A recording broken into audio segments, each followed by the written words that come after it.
Shalom, shalom. First and foremost, I want to begin by giving all praise and glory unto Yahweh, Bahashem Yahushai, Bahashem Rachakodash. Double honors to the elders and to the apostle of Millstone, and enough respect to the brothers that they're pushing and spreading the gospel of Yahweh Bahashem Yahushai to the four corners of the world. Now, through the spirit of Yahweh Bahashem Yahushai, I just wanted to do a quick lesson on their, Babylon's destruction, right? Because it's a beautiful thing that the Lord is doing, right? This article is entitled, Hezbollah tease launch 100 rockets at Amalek. They don't use the word Amalek, but, for the sake of algorithm, I'll say Amalek. Or I might, not give a shit and just say it. It says Hezbollah tease in Lebanon on Wednesday launch 100 rockets, at Israel, overwhelming Israel's lauded Iron Dome system so much that only half were shot down, an Israel Defense Force source exclusively told the Post. In response, the IDF is preparing a ground invasion into Lebanon.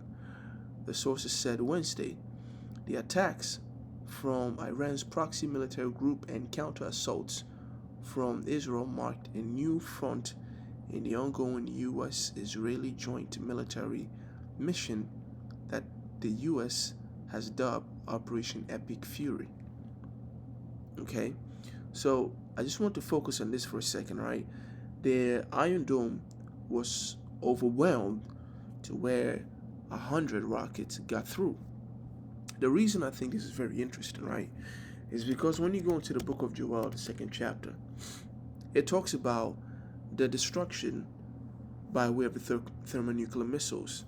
Now, we know that the land of Babylon will be completely devoured, but, what a lot of people are not aware of is that, when you actually go into the book of Isaiah, the 14th chapter, for example, it tells you that in the destruction, when Esau falls, right, the fall of Esau, let me put it that way, right, because if you read Isaiah, the 14th chapter, let me see, right, the Lord has broken the staff of the wicked. Esau is the board of wickedness, the country of wickedness, right? The king of Babylon has fallen, right? Pursuant to the book of Revelation, where it talks about Babylon has fallen. So that golden city, all right, that oppressor. And it says the whole earth is at rest. So this is the kingdom of heaven, right? So we know that the wicked, okay, Babylon's fall. This is talking about that final, downfall of Esau Edom. And when you keep reading, it mentions that during this time, it says, "Rejoice not thou, O Palestina, because the rod of him that smote thee is broken," right? Because Esau's downfall happens, right? But we focus on Babylon a lot, and a lot of times, these heathens, would not. They don't really see themselves as, being, the subject of the Lord's wrath, right? Or, they may know, we may say it, but, we focus on Babylon so often that sometimes they may think that they are good on the other side of the world. And this is where precepts like this come into pass. That whole Palestina, right, which is the area we call the Middle East, it says you ain't supposed to rejoice just because Esau has fallen, right? Because we keep saying that Esau has fallen, but it says, for out of the serpent's root, the serpent being Esau, and the root, when you think of root, you think of, right, like the feet of something, right? So, when a tree falls over, the root, right, in other words, its downfall, shall come forth a cockatrice, right? And when you look at that word up,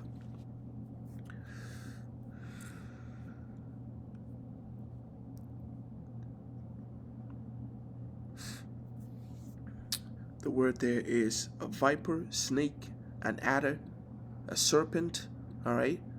A poisonous or venomous serpent, I guess is what they meant to. But yeah, and so That's what that's how the missiles are being described in this root. The serpent's root here is talking about Esau, but the cockatrice and the fiery flying serpent represents the missiles. All right, and brothers have done videos on this. I personally have done many videos on the book of Isaiah, the 14th chapter. And brothers can actually check it out. If this sounds confusing, or you want a little more in depth in that, you can check it out. But this is talking about the downfall of Esau, and a warning to Palestine. And then it says, "Howl, O gate," Isaiah 14 and 31. "Howl, O gate, cry, O city, thou whole Palestina." So even though you got Amalek in there, who are gonna get destroyed by the ICBMs, you also got, these Ishmaelites and these Elamites, in there. Okay, you got a whole, all these people, all these heathens in there. The Lord said that they're also going to get it. Why? Because thou whole Palestina are dissolved. That is according to prophecy. For there shall come forth from the north a smoke, and none shall be alone in his appointed time. So the Lord is really going to use, right, a significant amount of the weapons of his indignation. Now, knowing that Palestine, now that we've shown that Palestine will get the same judgment as Babylon, right? With the exception of Palestine being restored. You can read about that in the book of Ezekiel, the 39th chapter. It tells you how, that whole region would be clean, right? When it says that they may cleanse the land. Ezekiel 39, starting from verse 12, right? And they shall sever out men of continual employment. So even though they get the same judgment as Babylon, it won't be a perpetual wilderness. And so we're going to link the book of Joel, the 2nd chapter, to Palestina, thou art dissolved. So the book of Joel, chapter 2, verse 1, it says, "Blow ye the trumpet in Zion, and sound an alarm in my holy mountain," right? Which means warn my people. "Let all the inhabitants of the land tremble, for the day of the Lord Yahweh cometh, for it is nigh at hand. A day of darkness and gloominess, a day of clouds and of thick darkness." And this is literally, right, and figurative. Like we always, like when this first came out, me personally, I always thought, I always emphasized the figurative aspect of it. But this is literally, right, gonna be a day of darkness and thick cloud and thick darkness, because if you've been noticing, Iran, for example, it's the sky has blackened out, and the thick darkness also means that while the sun is blackened, the atmosphere is also very thick with carbon dioxide, right? Because you have all this smoke in there. So this is actually literal, right? But on a figurative sense, it means that there's gonna be, the Lord is gonna take away that comfort in wisdom, knowledge, and understanding, right? No one can come up and say, "Oh, I have a solution to this problem, and we got to do this and fix it." Nah, ain't gonna be none of that. The Lord is gonna take away all that, and He's gonna leave only confusion. So that's the figurative part of it. All right, so it says, "A day of darkness and gloominess, a day of clouds and of thick darkness, as the morning spread upon a mountain, a great people and a strong. There hath not been ever the like, neither shall be any more after it, even to the years of many generation." And this great people is the missiles, right? People often get this confused, well, because the Spirit ain't dealing with them and they really can't see. But, the more it goes on to describe this people, the more you learn that it's not an actual people. Because one example, meaning one point, crucial point to prove that, would be, "Neither shall there be any more after it, even to the years of many generation." We know that there are going to be great people in the kingdom, right? We know that, there are going to be men in the kingdom. So to say that there won't be men a great people, even to the years of many generation, would not make sense, right? And then it says, a fire devoureth before him, right? No man has a fire, burning in front of him, right? It says, and behind him a flame burneth, and no one has that, right? No one has that capabilities. Or you think of Johnny Storm from the Fantastic Four. Ain't no man like that on earth. Like, they don't exist. Okay, so right then and there, this is parabolic. Well, he's not parabolic, but like he's dark saying. Let me put it that way. It's a dark saying. So it says, a poetic, yeah, as a matter of fact, let me just put it that way. A fire devoureth before him, and behind him a flame burneth. The land is the Garden of Eden before him, and behind him a desolate wilderness. So just like a missile, right? If it's a ballistic missile, you would have the rocket burning and propelling them, right? And then it says behind them, or after they hit, actually behind them a flame burneth will be the rocket. And then it says before him a flame devoureth, meaning when they hit, right, then in their presence there is a massive explosion and the flame just devours. The land is as the Garden of Eden before him. It's a beautiful land, right? I remember the commercials that they used to make, inviting the whole world to come to Israel, and how it's a great land. Look at all these skyscrapers. They've worked hard to build this place, but the scripture says that it's going to be a desolate wilderness. All right. So the land is as the Garden of Eden before him, meaning before the missiles hit, and then after the hit, and behind them a desolate wilderness. Yea, and nothing shall escape them. And the appearance of them is as the appearance of horses, and as horsemen so shall they run. And this is also spoken about in the book of Revelation, when it talks about that final judgment, right? That great,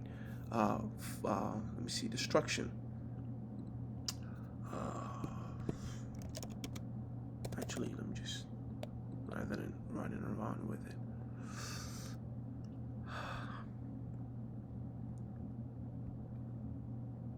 Yes. No, it's not it.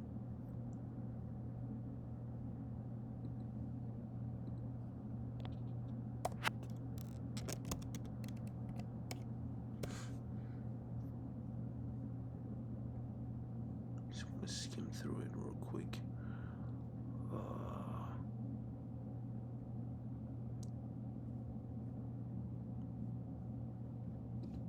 Let me just type in Jason.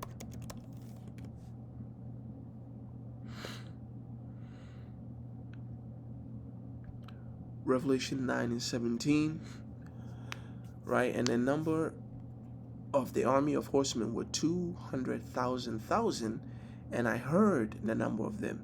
And remember, these horsemen are what? They are the destruction that are being held back by the angel, the 4 angels, by the great river Euphrates. Okay? So that region is what is going to get that missile also. And it goes on to describe him, right? But this isn't a breakdown of the book of Revelation, the 9th chapter. So I'm just going to run back to Joel, the 2nd chapter. And it says, they shall run like mighty men. Oh, Salakia. The appearance of them is as the appearance of horses, and as horsemen so shall they run. Like the noise of chariots on the top of mountains, they shall leap. Like the noise of a flame of fire that devoureth the stubble, as a strong people set in array. Before their faces the people shall be much pained, all faces shall gather blackness, right? That's that terror. And 10 times out of 10, when terror grips you, you cannot, it's impossible for you to be composed and think of, a way to get out of it, right? Even if you are composed, you can have all the time in the world to think of a fucking solution, but it ain't going to deliver you from the wrath of the Lord, all right? And so it says, because here it is, we're on the scene. We're telling them exactly what's going to happen. They're seeing the things that we're saying come to pass, and they're trying to avoid it. They're signing these peace treaties, and they still can't avoid it. So this thing is really unavoidable, all right? That's that blackness. That's that despair. When you run out of options, you run out of hope. All right. So, verse 7 says, they shall run like mighty men, they shall climb the wall like men of war, and they shall march everyone on his ways, and they shall not break their ranks. Right? Meaning, they're all, it's just simply saying the formation, right? They're all gonna fire and work properly and hit the target as they are supposed to. Now, this is the part that I wanted to emphasize. When I read this article, the precept that really popped into my head was the book of Joel, the 8th chapter, the book of Joel, the 2nd chapter, the 8th verse. It says, neither shall one thrust another, they shall walk everyone in his path, and when they fall upon a sword, they shall not be wounded. The sword represents the missiles that are sent up to detonate it in air before it hits the land. It's the missile defense system. They will actually shoot it out, like we're seeing here with the Iron Dome. They shoot out. They thought they had an Iron Dome. They thought they were completely secure, but yet you still got missiles coming through. And the scripture says that when the actual destruction comes, these missiles defense systems that they got ain't gonna do anything. They will hit the missiles flying towards the land, but it ain't gonna what? It's not gonna explode it and have the land safe underneath it. It's gonna run through it, right? This is prophecy. They shall not be wounded. It's not even like they shall be destroyed. It says they ain't gonna be wounded. Okay, and when they hit, verse 10 says, the earth quake before him, the heavens shall tremble, the sun and the moon shall be dark, and the stars shall withdraw their shining from the smoke. All right. And the Lord Yahweh shall utter his voice before his army, for his camp is very great. He has all types of armies. The missiles are part of it. The angels, the Yahushai and the elect with him. For he is strong that executeth his word. For the day of the Lord Yahweh is great and very, very, very, very terrible, and who can abide it? That is why we must work out our salvation with fear and trembling. The book of 2nd Ezra, the 9th chapter, was it the 2nd chapter? It says, he answered me and said, measure thou the times diligently in itself, and when thou seest part of the signs pass, which I have told thee, and this is part of the signs, this is prophetic, this is proof that prophecy, the prophecy we read in the book of Joel, the 2nd chapter, the 8th verse, isn't too far-fetched. Missile defense system can indeed fail. Missiles do get past them. They can overwhelm him. This is just 100. This is just 100.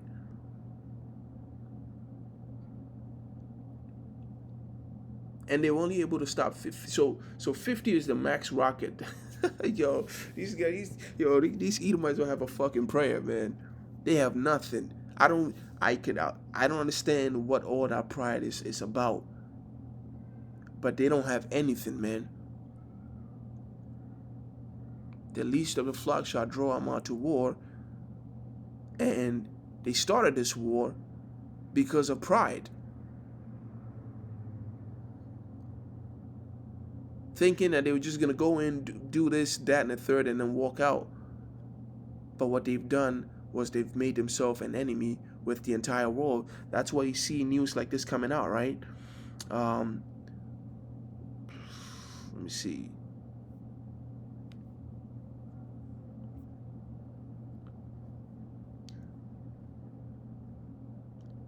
Right? Trump administration announces Section 301 trade probes of Mexico, China, the European Union, and others, right? This trade war that's happening. The U.S. launches investigation into top trading partners like the EU, China, Mexico, a process that is expected to lead to new tariffs. Everywhere you look, every time you turn on your TV, you look on your phone, there's a breaking news, it's prophecy.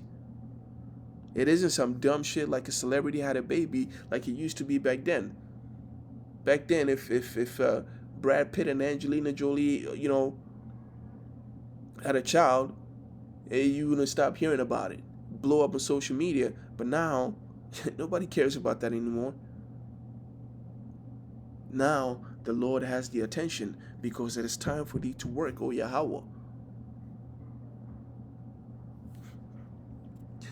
It says, then shalt thou understand that this is the very same time wherein the highest shall begin to visit the world which he made.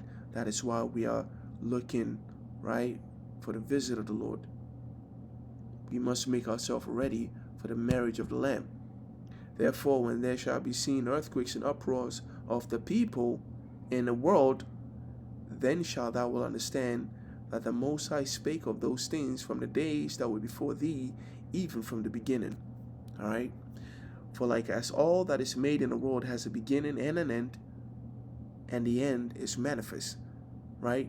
Every age, right? The age before the flood, it had a beginning and it ended. And then the age after the flood had a beginning, right, with Noah, and it's prophesied to end. The only age that ain't going to end is the kingdom of heaven that comes after this age. Every kingdom that rose up got thrown down. Every prideful ruler who thought he was going to establish his name forever and his kingdom forever, and he was going to take all measures to ensure these things, fell. And America is just going to be one of them. Right? It's a unique nation, but at the end of the day, it really isn't that unique. So, in closing, I want to give all praise and glory unto Yahweh, Bahashem Yahushai, Bahashem Rachakodash, Shalom Yahweh, Bahashem Yahushai, Brakatham, Toy Akim Senakwifs, that are listening in truth and sincerity. May the blessing of blessing be upon the house. And until next time, Shalom.